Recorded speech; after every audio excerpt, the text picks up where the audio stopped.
शङ्करं नोऽपि वातय मनः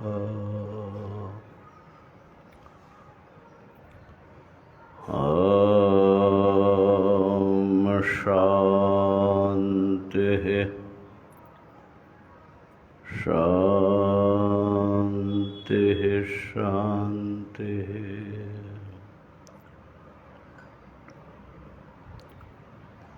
शङ्करं शङ्कराचार्यं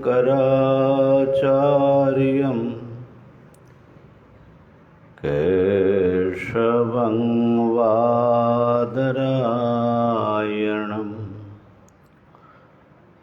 सूत्रभाष्यकृतो वन्दे भगवन्तो पुनः पुनः।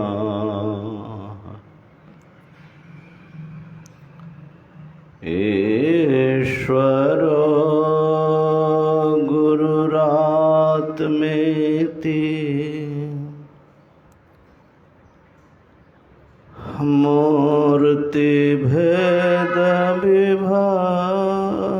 मूर्तिभेदविभागिने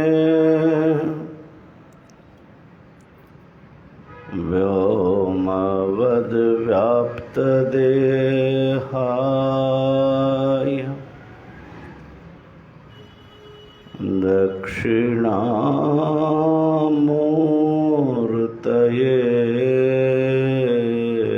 नमः। ॐ शान्तिः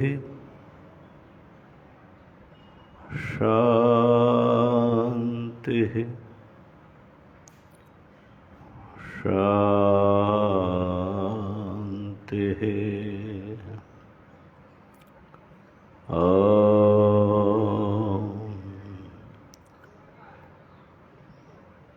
हरि ओम हरि ओम हरि ओम।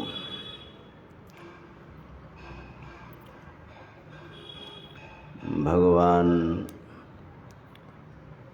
भाष्यकार शंकराचार्य जी के द्वारा रचित यह विवेक चूड़ामणि ग्रंथ हैं, जिसका स्वाध्याय हम लोग कर रहे हैं।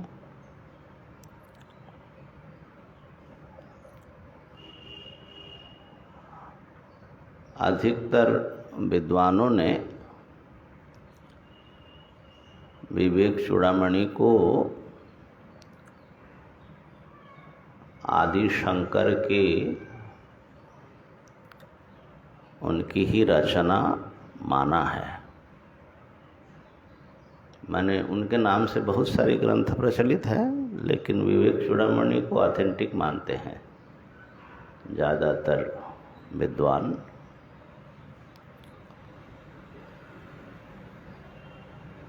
और बड़े ही सुस्पष्ट यहाँ पर उन्होंने वेदांत सिद्धांत को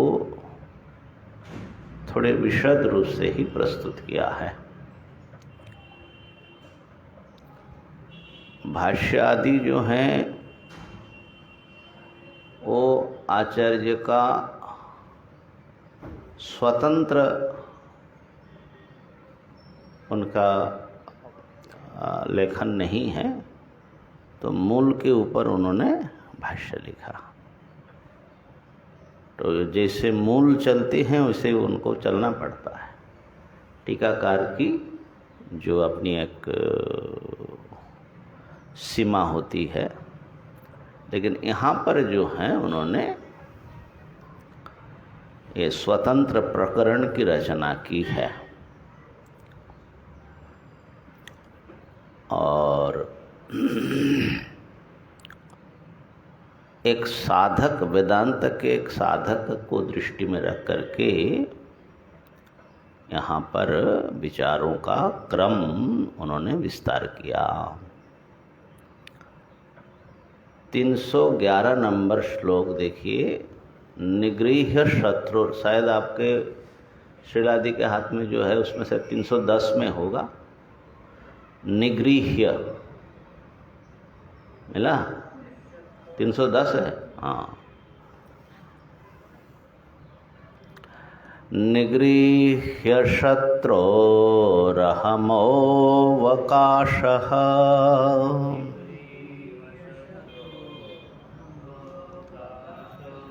ये जयश्वर माइक ले लो। हाँ, नहीं लगाया? क्यों नहीं लगाया? अच्छा चलो जाने दो। क्वचिन्न देयो विषयानुचिन्तया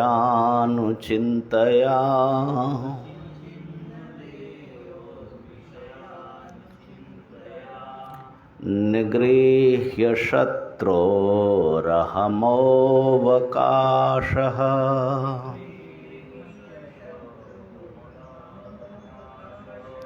क्वचिन्न देयो विषयानुचिन्तया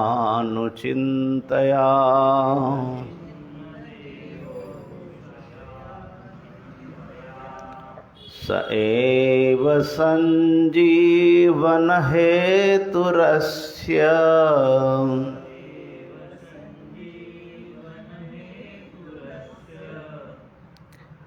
प्रक्षीणजम्बीरतरोरिवाम्बु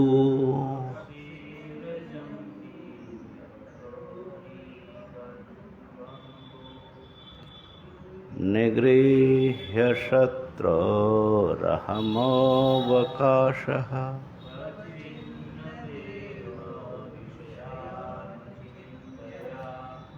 स एव सञ्जीवनहेतुरस्य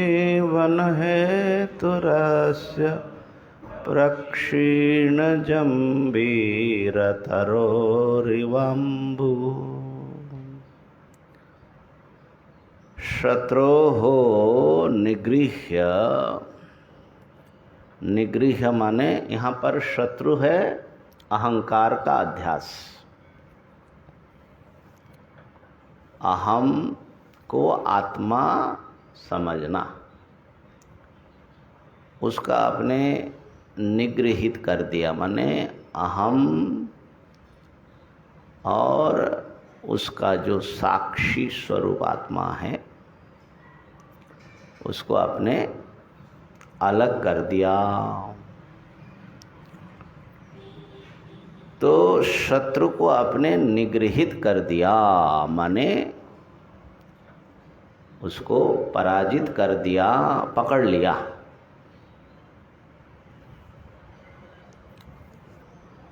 उसके बाद जो है क्वचित अवकाशो न देयः, कभी भी उसको फिर सिर उठाने का अवसर, मौका नहीं देना चाहिए। क्वचित अवकाशः न देयः, उसको अवकाश कैसे मिलेगा? कहा विषयानुचिंतया। विषय का जब हम अनुचिंतन करते हैं, बार बार जब विषयों का चिंतन करते हैं, तो ये अहंकार फिर बल प्राप्त करता है। तो विषय के अनुचिंतन माने बारंबार चिंतन के द्वारा इस अहम को, अहमः अहंकार को क्वचित माने कभी भी अवकाश नहीं देना चाहिए, अवसर नहीं देना चाहिए।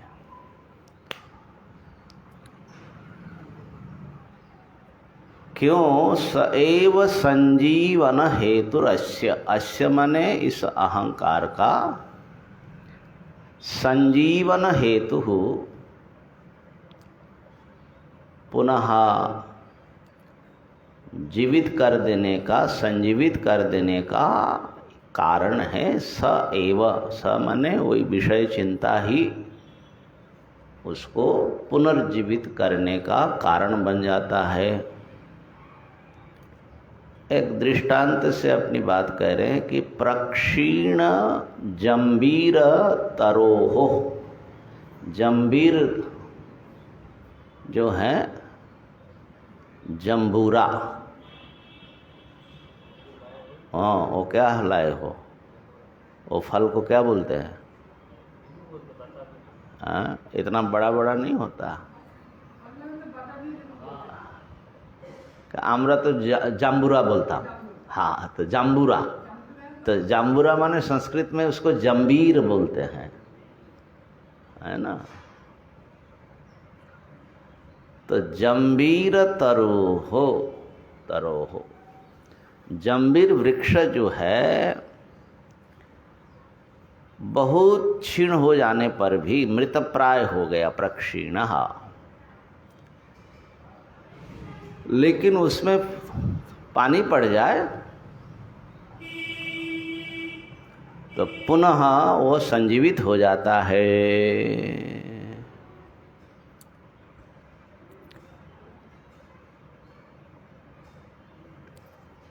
मैंने ठंडी में, गर्मी में, पानी के अभाव में एकदम प्रक्षीण हो जाने पर भी बरसात पड़ते ही या कोई व्यक्ति उसे पानी दे तो वो एकदम संजीवित हो जाता है। तो जैसे जंबीर वृक्ष जल पाकर पुनः संजीवित हो जाता है, ऐसे ही ये अहंकार विषय के अनुचिंतन से पुनः संजीवित हो जाता है। इसलिए उसको अवसर नहीं देना चाहिए, अहंकार को अवसर नहीं देना चाहिए।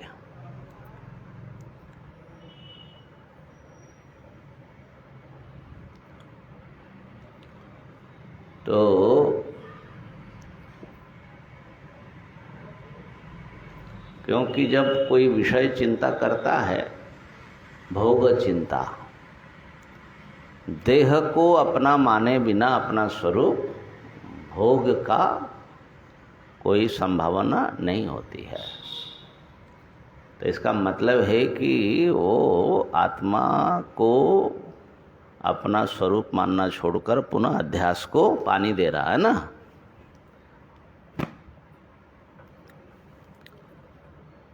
तो कल हम लोगों ने ये विचार किया था कि ये जो अहंकार हैं, ये नाना प्रकार के, नाना रूप लेकर के हमारे अपने आत्मसत्ता जो कि अनंत ब्रह्म स्वरूप है, उस के साथ एकीभूत होकर के रहता है। ये अध्यास हमारे बंधन का कारण होता है, क्योंकि हमारा इस समय जो अहम बोध है, इस अहम बोध में दो भिन्न वस्तु मिला हुआ है। हम अपने को चेतन भी जानते हैं कि मैं चेतन हूँ, और साथ में अपने को शरीर भी जान रहे हैं कि यही शरीर मैं चेतन हूँ। तो दो भिन्न वस्तु, जो शरीर और शरीर को जानने वाला, एकदम विपरीत है। दोनों का एकीकरण करके मैं, ऐसा हम लोगों के अनुभव में आ रहा है। ये जो अहम प्रतीति हैं और अहम जो पदार्थ हैं, ये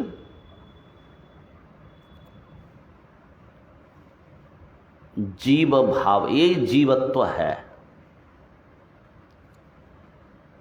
जो ब्रह्म है, अनंत है, निर्विकार है, सच्चिदानंद स्वरूप है, वो अहंकार का आवरण ओढ़ करके जीव बन गया।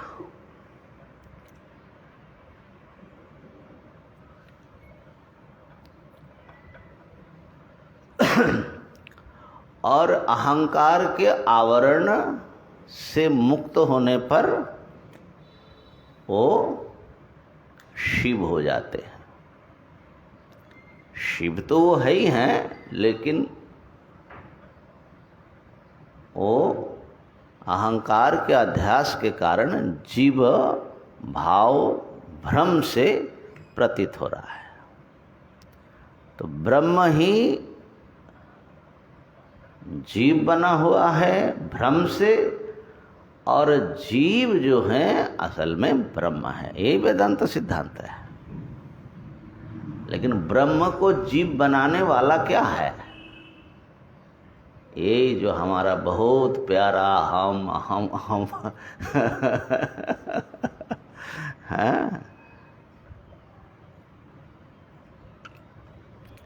तो इसलिए साधना का रहस्य ये असल में अहम से मुक्ति कैसे हो।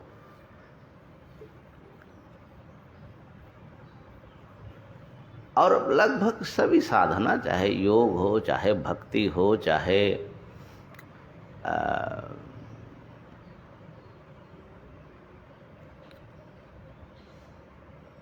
सांख्योक्त विवेक मार्ग हो, किसी न किसी रूप में इस अहंकार का उपशमन, शुद्धिकरण और इससे ऊपर चला जाना।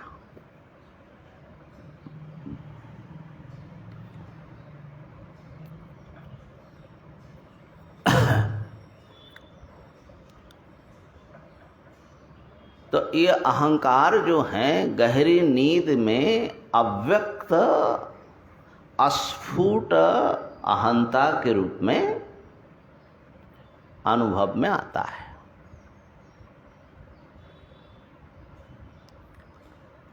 और जागृत में इस समय ये अहंकार विकसित रूप में कर्ता भोक्ता और इंद्रियों के अधिष्ठाता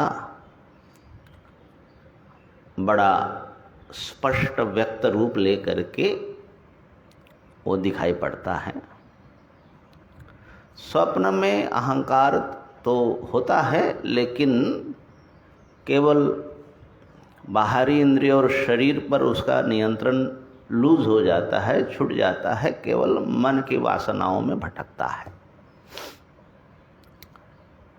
तो अहंकार जो है माने अहम चेतना हमारी, अच्छा ये अहंकार में चैतन्य की छाया पड़ने से, चिदाभास युक्त होने से चेतन ही बन करके बैठा हुआ है ना। तो ये अहम चेतना जागृत में एक रूप, स्वप्न में और रूप, सुषुप्ति में एकदम अव्यक्त अस्फुट रूप में होता है। और जागृत में ये अहम चेतना खाली देहोहम इतना ही नहीं है, जितने प्रकार के विषयों का अनुभव होता है ये अहंकार की माने अंतःकरण की ही वृत्तियां हैं, उसी के परिणाम है। तो ये जो हमारे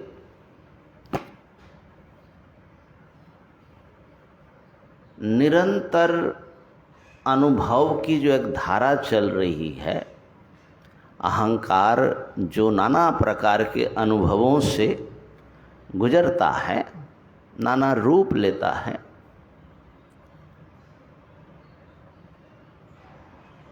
ये एक नित्य चैतन्य के द्वारा प्रकाशित होता है। क्योंकि समस्त अनुभवों की जो साक्षी हैं, ये अहंकार के विकारों से बिल्कुल अछूता रहता है। क्योंकि वो विकारी स्वयं अगर विकारी होगा तो किसी विकार का वो साक्ष्य नहीं होगा, बदलने वाला होगा। तो इस प्रत्येक अनुभूति में, माने कोई भी प्रत्यय हो जिससे अहम पुस्तकम पश्यामि, तो उसमें अहंकार में दो चीज आकर के मिलता है, एक विषय की छाया और एक आत्मा की छाया।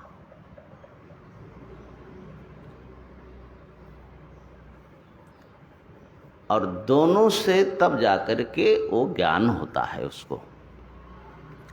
कोई भी वृत्ति हो अहंकार की, जैसे पुस्तक आकार वृत्ति, तो पुस्तक का आकार भी लेगा और उसमें आत्मा की चेतना माने आभास भी उसमें पड़ेगा, तभी माने देखने वाला एक होगा, तभी तो किसी विषय को देखना होगा। तो ये निरंतर विषयानुभूतियों का जो प्रवाह है, जिसमें अहम भी असल में एक विषय के रूप में विद्यमान है, क्योंकि उसके विकारों को हम जानते हैं। विकार स्वयं विकार को नहीं देख सकता। तो इस प्रकार से ये चलमान जो हमारे प्रत्यय प्रवाह है, अनुभव प्रवाह है, इस प्रत्येक प्रत्यय के भीतर या साथ एक स्थिर निर्विकार एक चैतन्य सत्ता विद्यमान है, जो सब प्रकार के विषयों से अतीत है, सब विषयों का विषयी है। वो देखता है, उसको कोई देख नहीं पाता। ऐसे निर्विषय स्वयं प्रकाश चैतन्य का अनुसंधान, ये वेदांत की जो साधना है उसका एक महत्वपूर्ण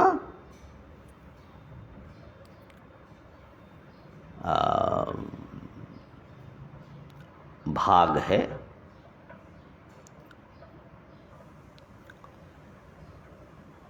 तो और इसीलिए ये सारा जो बदलाव है, ये बदलाव माने अहंकार के जितने परिवर्तन हैं, ये सब बदलाव एक निर्विकार कुटस्थ चैतन्य के ऊपर आरोपित होता है, जैसे रस्सी में सर्प का आरोप होता है। ऐसे ही निर्विकार आत्म चैतन्य में देह आदि के आकार लिए हुए अहंकार का आभास आरोपित होता है।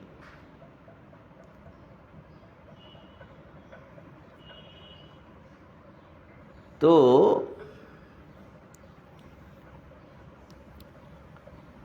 इसका विवेक करने से आपको अपने शुद्ध निर्विकार स्वरूप का बोध होगा। अब अहंकार का जो सुषुप्तिकालीन रूप है, समझ लीजिए कि उसी को अज्ञान या अविद्या कही जाती है।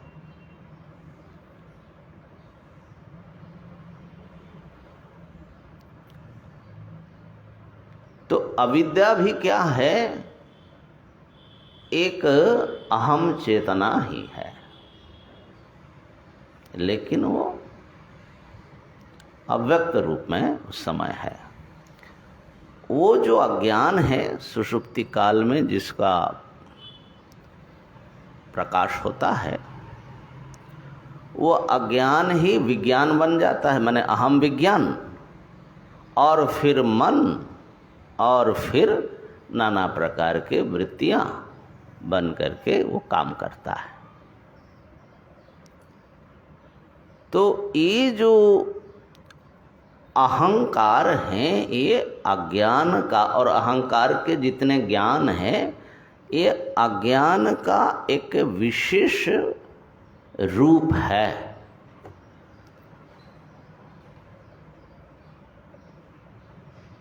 हाँ, नित्य आत्म चैतन्य इसके भीतर से अधिष्ठान के रूप में उसको सहारा देता रहता है।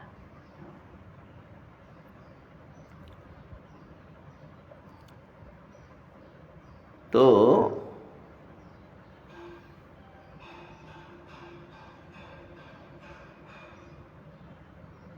अब हम ये देखते हैं कि अंतःकरण के बहुत सारे भेद है, माने व्यक्ति भेद होता है मूलतः अंतःकरण भेद से। देह तो उसके बाद बनता है, देह छूटता है, लेकिन अंतःकरण वही जीव का वही अंतःकरण है।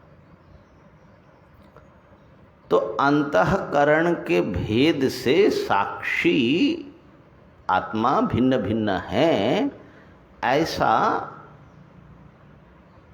हम लोगों को या बहुत सारे दार्शनिकों को प्रतीत होता है। इसलिए बहुत लोगों ने जीवात्मा को भिन्न माना, अनेक पुरुष।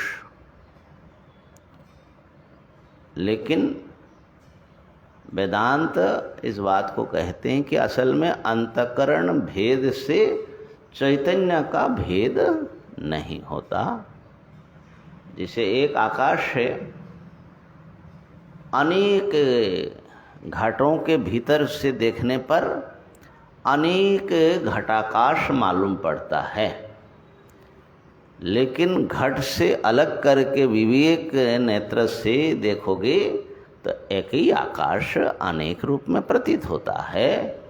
ऐसे ही असल में एक ही आत्म तत्व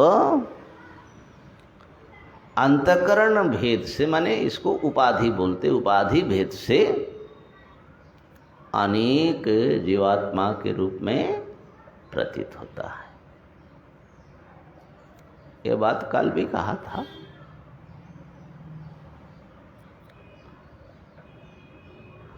तो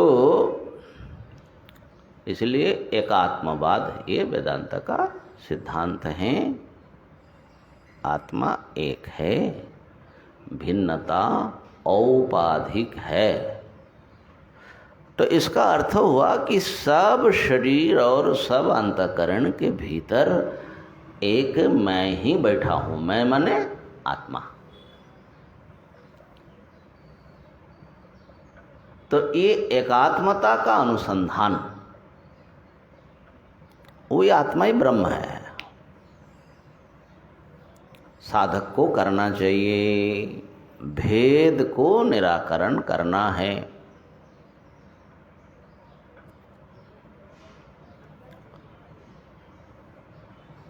तो कल बताया था कि एक एव कुटस्थ आत्मा स्थावर जंगमेशु गूढ़। भाष्यकार लिखते हैं एक ही आत्मा स्थावर में, जंगमों में गूढ़ रूप में विद्यमान है। तो आत्मा एक है, लेकिन फिर भी चूंकि उपाधि के माध्यम से हमको अनुभव में आ रहा है, इसलिए औपाधिक भेद व्यवहार में मानना होता है। सूर्य एक हैं, लेकिन असंख्य जलाशय में असंख्य सूर्य दिखता है। दिखने पर भी होता एक ही है। अब जो बहुत स्वच्छ जल होगा उसमें बड़ा निर्मल, गंगा जी में कैसा प्रतिबिंब पड़ता है, और गंदा होगा तो कैसा होगा, चलमान होगा तो कैसा होगा। ऐसे ही उपाधि के माध्यम से देखने के कारण, अनुभव में आने के कारण हमें आत्म चैतन्य, निर्विकार आत्म चैतन्य नाना रूप में दिखता है।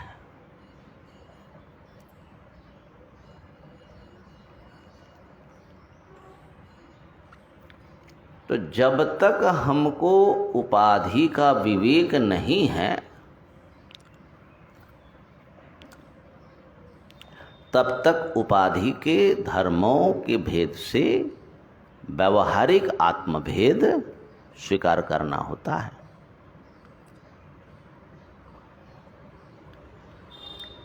कल एक ख्याल आ रहा था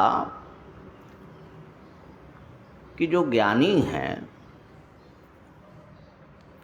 सब में एक आत्म तत्व को देख रहा है। गीता जी की भाषा में शुनि चैव स्वपाके च पंडिता समदर्शिना, है ना।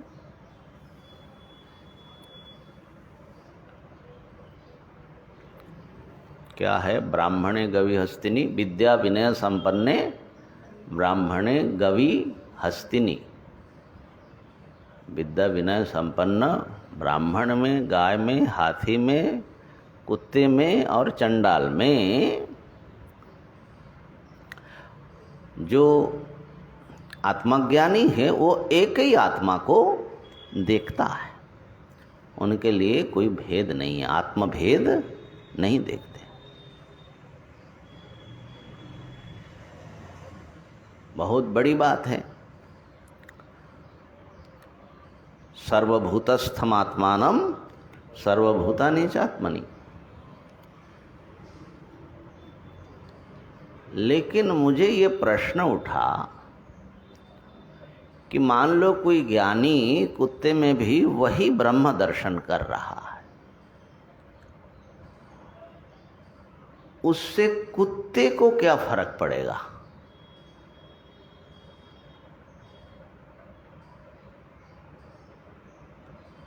फर्क पड़ेगा? कुत्ता अपने को ब्रह्म समझेगा? नहीं फर्क पड़ेगा, कुत्ता कुत्ता ही रहेगा। बड़ा दुख हुआ।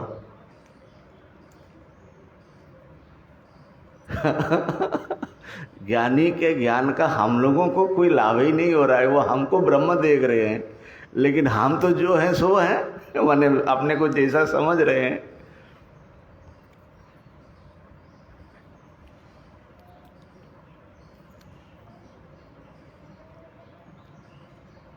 हाँ, इतना फर्क पड़ सकता है कि ज्ञानी को देख करके उनको अच्छा महसूस होगा, उसको द्वेष आदि नहीं होगा, भय नहीं होगा। ये भी हो सकता है कि ज्ञानी उसको बड़ा आदर दे, प्रेम दे। लेकिन वो बेचारा जो कुत्ता है है ना,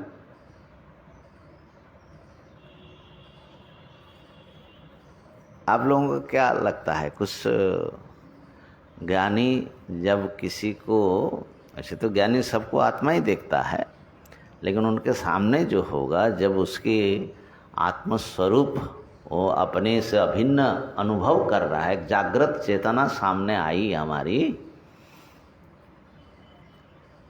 तो उसका सामने वाले प्राणी पर कुछ असर पड़ेगा कि नहीं पड़ेगा उनके ज्ञान का?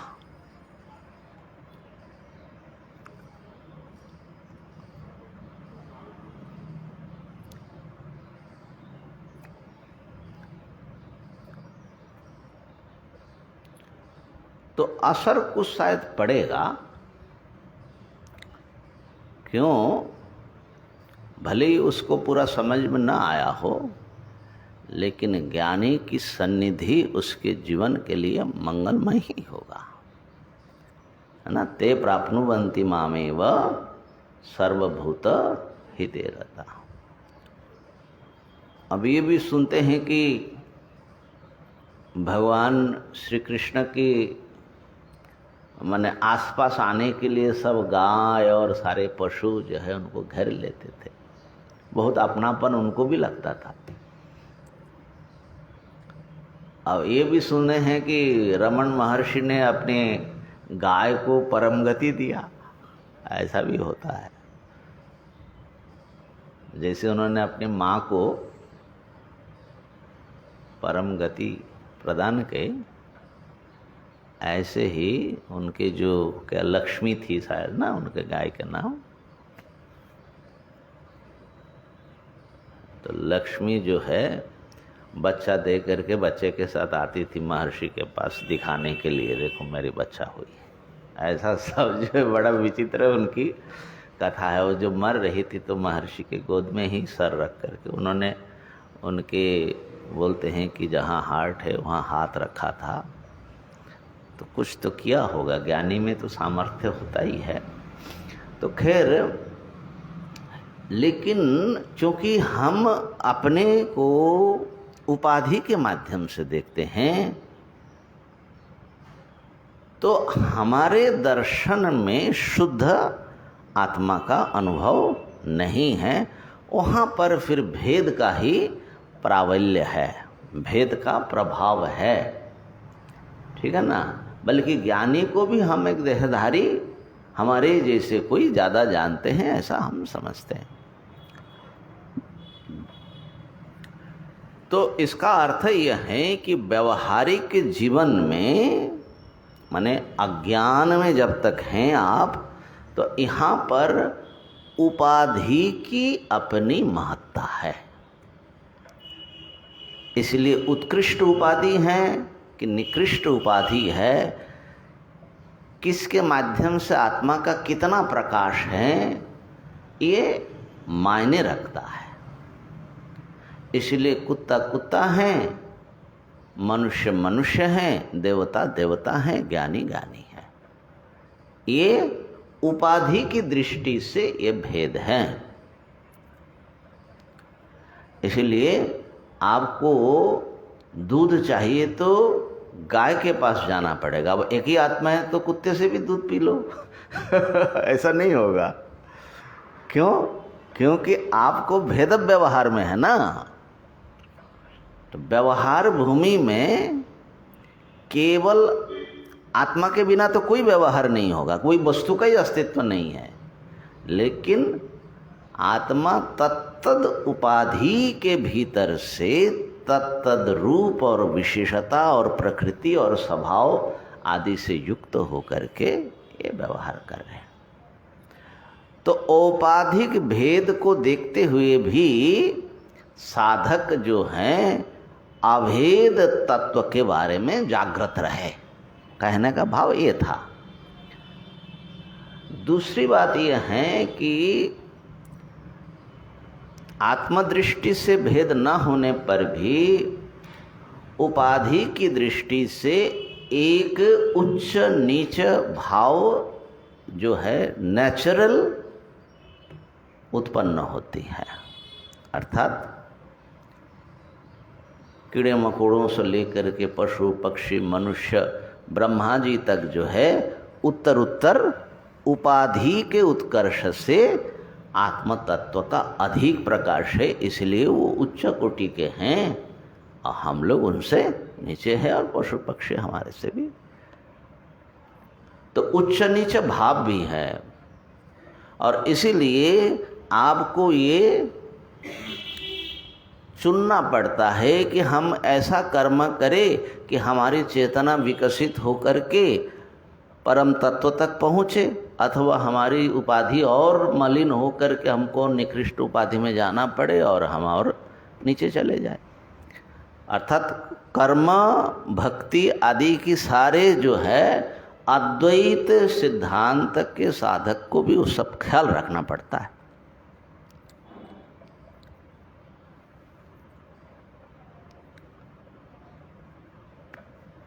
इसीलिए जीव और ईश्वर में ज्ञानी की दृष्टि से भेद न होने पर भी अज्ञान दृष्टि से भेद विद्यमान है। जीव उपासक है और ईश्वर उपास्य हैं और इसलिए ज्ञान प्राप्ति के लिए ईश्वर शरणागति भी आवश्यक है।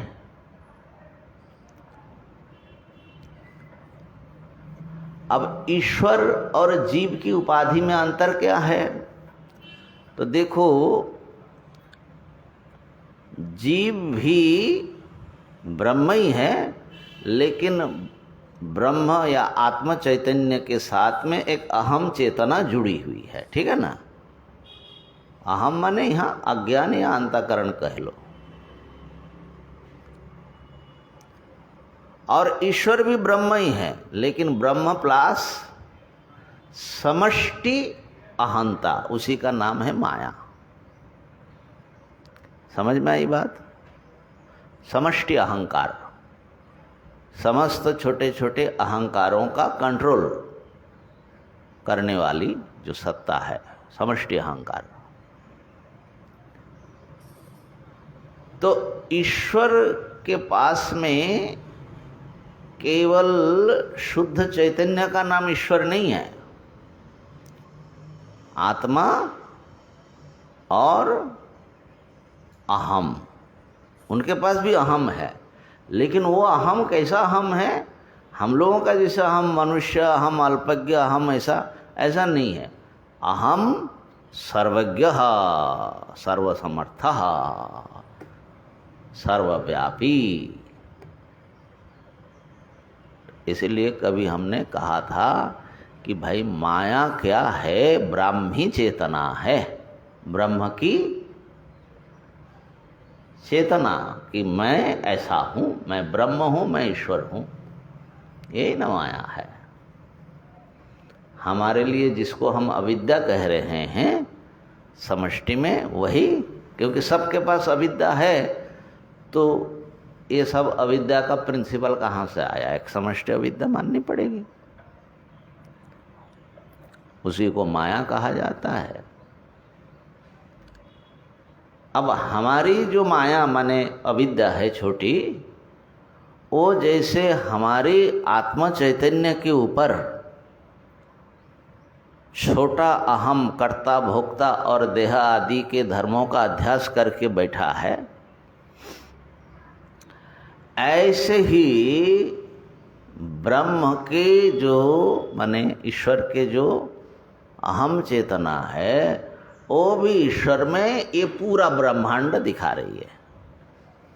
माने ईश्वर जो है पूरे विश्व के रूप में अपने को अनुभव कर रहे हैं। अंतर इतना है कि हम अपने वास्तव स्वरूप भूल जा रहे हैं, और यहाँ पर उनको अपने वास्तविकता का पता है, माने माया के ऊपर उनका कंट्रोल है। ठीक है? तो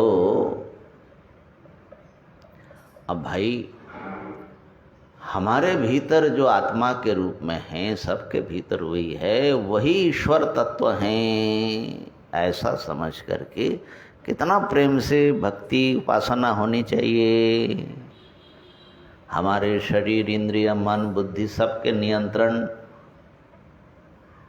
और हमारे आत्मा के रूप में बैठे, सबकी आत्मा के रूप में वही बैठे हुए हैं। तो बड़ा दिव्य संबंध अद्वैत सिद्धांत को मानने वाले का भी ईश्वर के साथ बनेगा, अगर वो समझदार है तो। कल एक प्रसंग उठा था, बिहारी जी ने सुनाया था। वो कहीं इंटरव्यू देने गए थे, तो उनसे पूछा वेदांत के ऊपर कि आपके अद्वैत सिद्धांत में तो ईश्वर का कोई महत्व नहीं है, क्यों? क्योंकि ईश्वर तो माया से युक्त होता है ना, तो माइक है, तो ईश्वर की कोई महिमा नहीं है फिर तो, क्योंकि असली चीज़ तो ब्रह्म है। जैसे हमारे कुश ने भी बताया था कि ब्रह्म ही तो असली वस्तु है, वो तो ईश्वर तो माया के भीतर आ जाते हैं, वो तो नीचे हैं। तो आप लोगों को क्या लगता है भाई, ईश्वर की क्या महिमा है अद्वैत वेदांत में?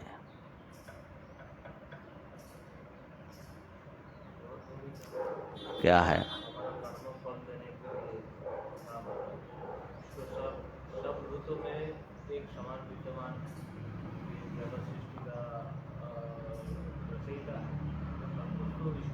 माध्यम से होते हैं, ब्रह्म तो इसलिए है।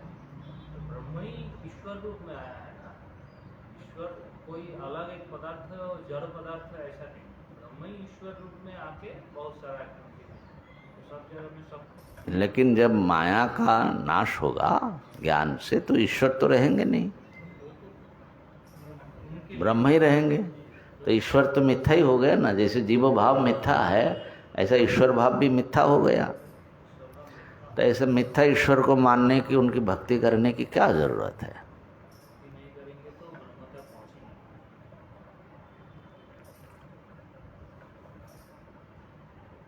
श्रीलादी बोलो। ईश्वर का क्या महत्व है हमारे वेद अद्वैत सिद्धांत में, अद्वैत की साधना में? आप बोलिए।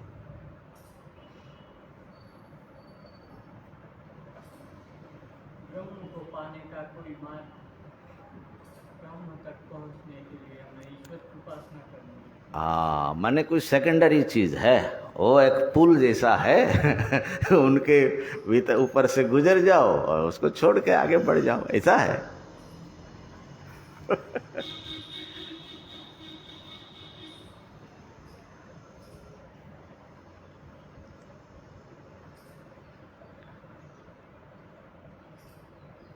क्या महत्व है ईश्वर का?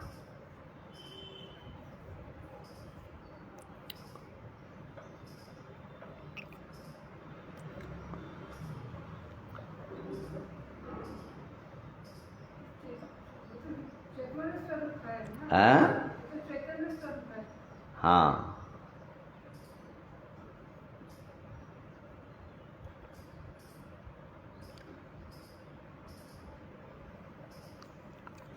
तो वेदांत में सारा महिमा जो है ईश्वर की ही है। चाहे जगत को उत्पन्न करना हो, पालन करना हो, संहार करना हो, कौन करेगा? निर्गुण ब्रह्म करेगा। तो जगत का मालिक कौन है? जन्माद्यस्य जातः यतो वा इमानि भूतानि जायन्ते येन जातानि जीवन्ति। जगत का संचालन अंतर्यामी के रूप में सबके भीतर बैठ करके कौन कर रहा है? ईश्वर। जयेश्वर ने बताया कि हमारे कर्मों का हिसाब रखना और फल देना, किसी को ज्ञान देना, ये सब कौन करेगा? ब्रह्मा आकर के ज्ञान देंगे? हाँ, माने निर्गुण ब्रह्म ईश्वर ही देंगे ना। क्योंकि कोई भी क्रिया करने वाला, ब्रह्म तो तुम्हारा निष्क्रिय है, कोई क्रिया तो उसके द्वारा होना ही नहीं है। ब्रह्म सक्रिय होते तो सक्रिय ब्रह्म को ईश्वर कहा जाता है, ठीक है ना। तो भाई सारी महिमा जो है वेदांत में ईश्वर की ही है। लेकिन उससे भी बड़ी बात है कि ये जो प्रश्न किया गया और जो उत्तर दिया जा रहा है वो कहीं ना कहीं ईश्वर के स्वरूप को या ब्रह्म स्वरूप को न समझ करके ये प्रश्न होता है। कैसे?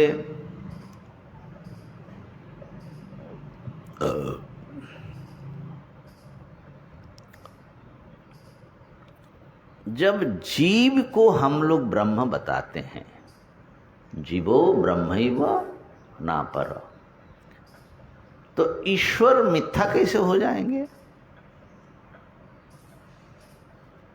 है? पहले इसका उत्तर दे दो। जीव ब्रह्म है, या तो कहो जीव मिथ्या है, जगत मिथ्या, ईश्वर मिथ्या है, सब मिथ्या कर दो। लेकिन इधर बोलते हो कि जीवो ब्रह्मैव, मैं अहम ब्रह्मास्मि।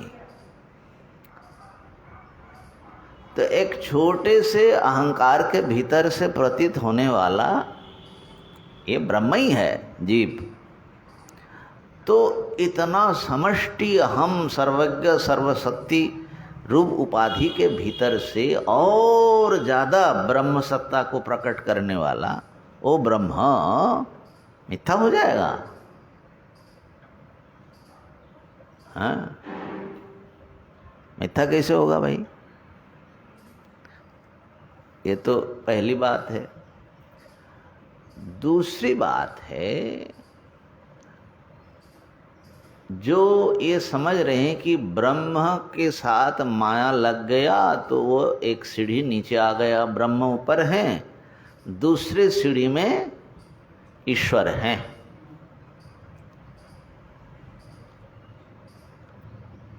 ये समझ का गड़बड़ है। कैसे?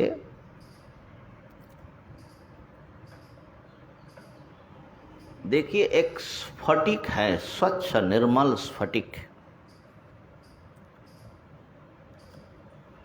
तो उसका स्वतः स्वाभाविक रूप क्या है? स्वच्छ शुक्ल रूप।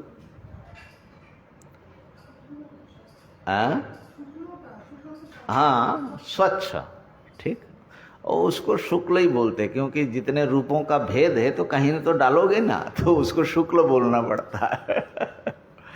शुक्ल का बहुत सारा भेद है, उसको बोलते अभास्वर शुक्ल। जैसे जल है, जल का रूप जो है शास्त्र में वर्णित है। अब जल क्या है तो कहना पड़ता है कि अभास्वर। सूर्य जो है भास्वर शुक्ल है, जल अभास्वर शुक्ल है। खैर,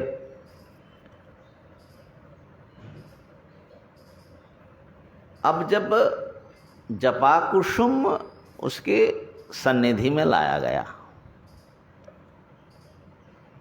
तो स्फटिक क्या हो गया? रक्त हो गया, रक्त स्फटिकः। तो स्वच्छ जो स्फटिक है वो है निर्गुण ब्रह्म, और जो रक्त स्फटिक है वो है ईश्वर। समझ में आया? सगुण ब्रह्म।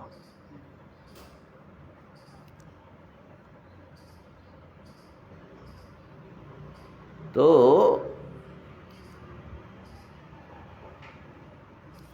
अब रक्त स्फटिक और स्वच्छ स्फटिक दो है कि नहीं है, कि एक ही है?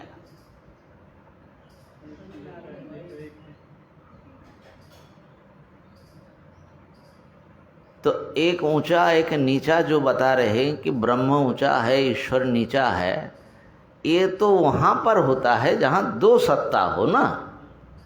एक ही वस्तु में ऊंचा नीचा होगा क्या?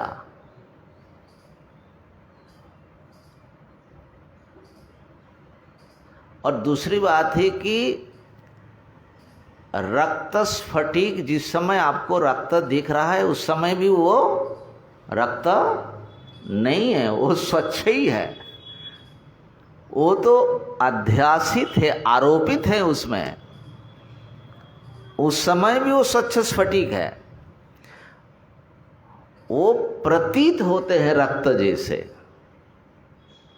जैसे कोई महाराजा भिखारी का ड्रेस पहन के अभिनय करे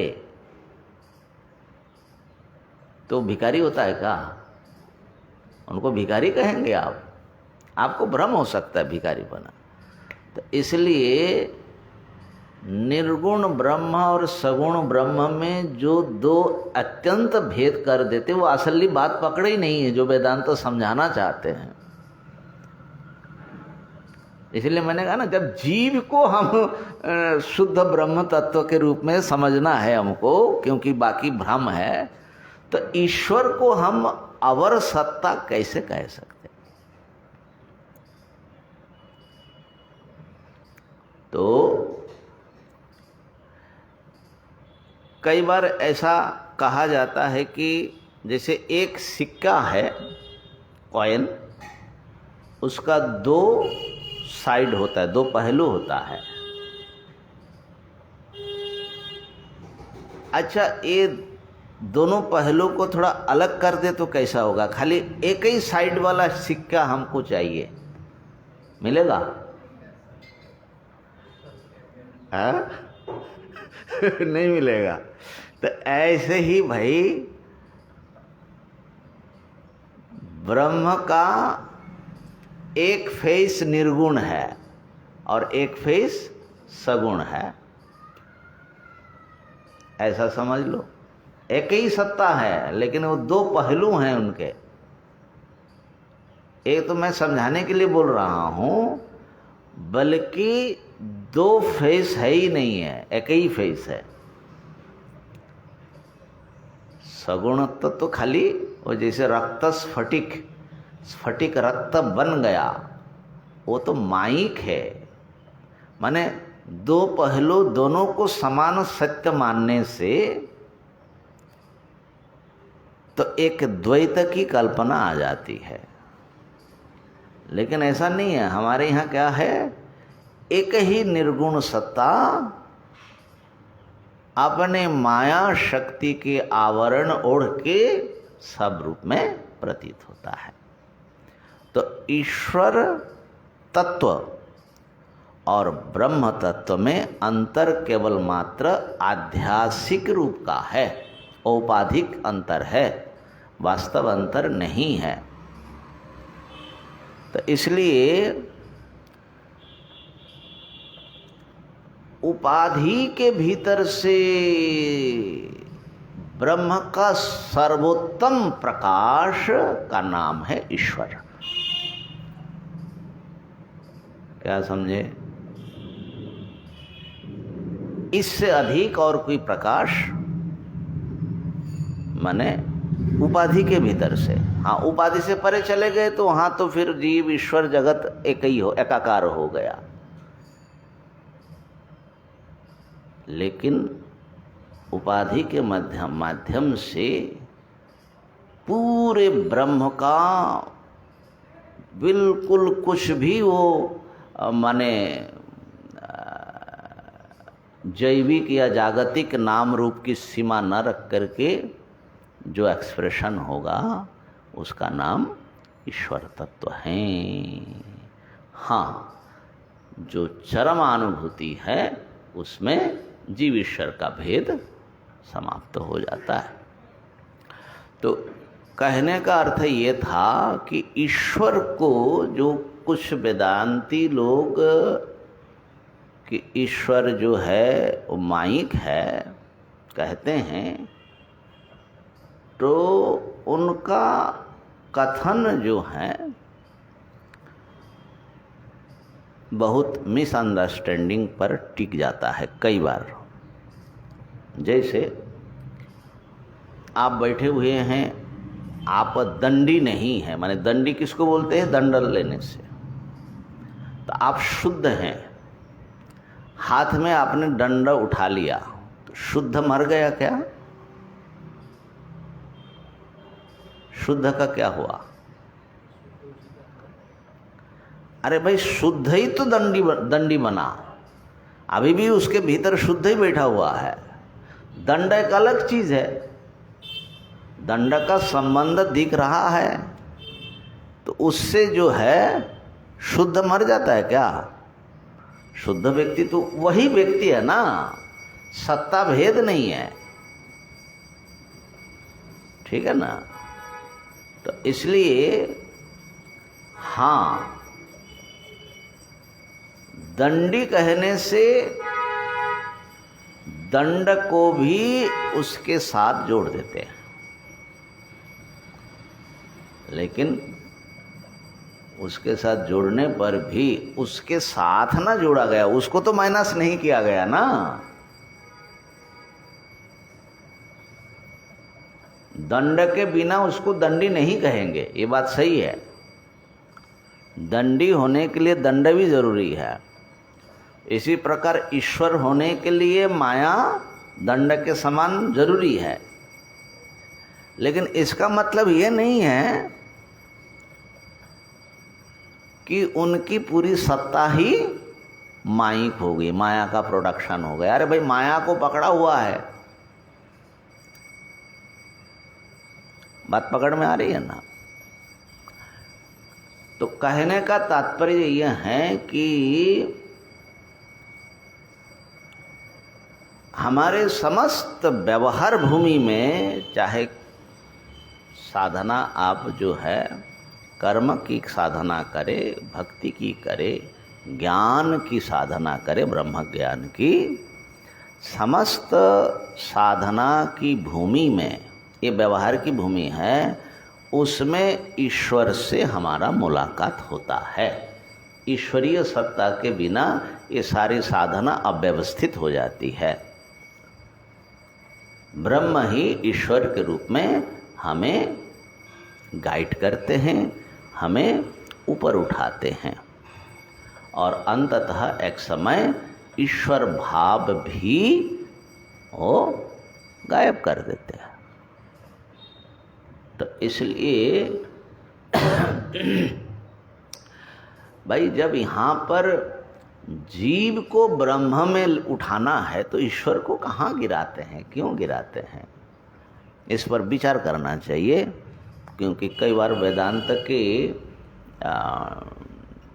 सिद्धांत को बहुत गलत ढंग से समझा जाता है और ऐसा लोगों में आता है कि वेदांत के नाम पर एक नास्तिकता, माने ईश्वर विश्वर कुछ सब मिथ्या है। बड़ी विचित्र है, खाली वही सत्य है और बाकी जीव भी मिथ्या है, जगत भी मिथ्या है, ईश्वर भी मिथ्या है। ऐसा एक परिच्छिन्न व्यक्ति सत्ता को वो सब कुछ मानने का एक भ्रम हो सकता है। इससे सावधान रहना चाहिए। और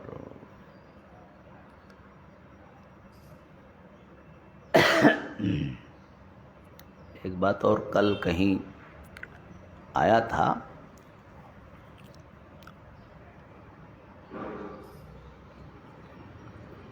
हाँ, कि माया की, अविद्या की, अज्ञान की एक अपनी सत्यता, अपनी वास्तवता है। उसको ध्यान में रखना चाहिए कि किस अर्थ में वेदांत शास्त्र में एक ब्रह्म तत्व को छोड़कर सबको मिथ्या कहा। जिस अर्थ में आप मिथ्या समझते हैं उस अर्थ में नहीं, क्योंकि आपका मिथ्या माने एक व्यक्ति के भ्रम में देखा हुआ रज्जु में सर्प देखा। सब लोग देखते नहीं हैं, सब जिसको देखता है वो सत्य होता है, ठीक है ना? और सबका देखना भी जिस एक अद्वैत ज्ञान से मिथ्या प्रतिपन्न होता है, तो वहाँ उस दृष्टि को प्राप्त किए बिना आप सबको मिथ्या नहीं कह सकते। और मिथ्या भी होगा, प्रातिभाषिक नहीं होगा, व्यवहारिक होगा।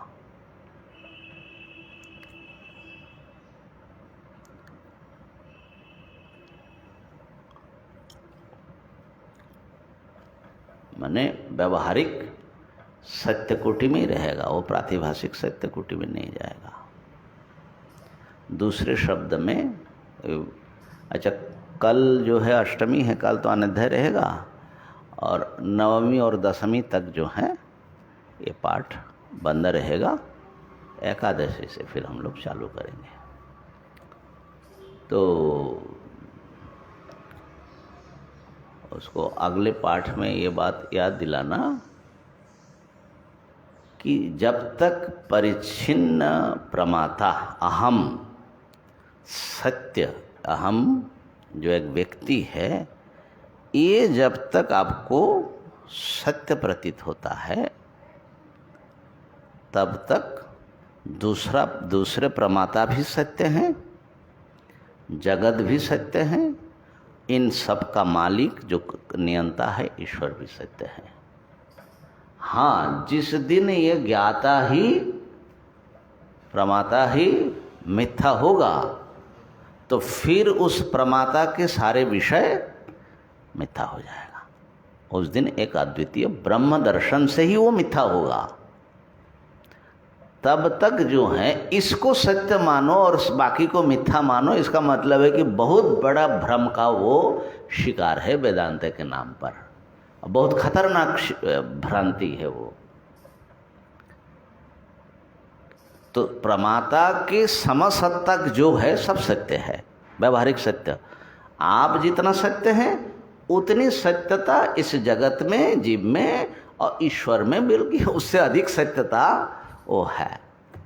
इसको कभी जो है प्रसंग आएगा तो थोड़ा और कस देंगे।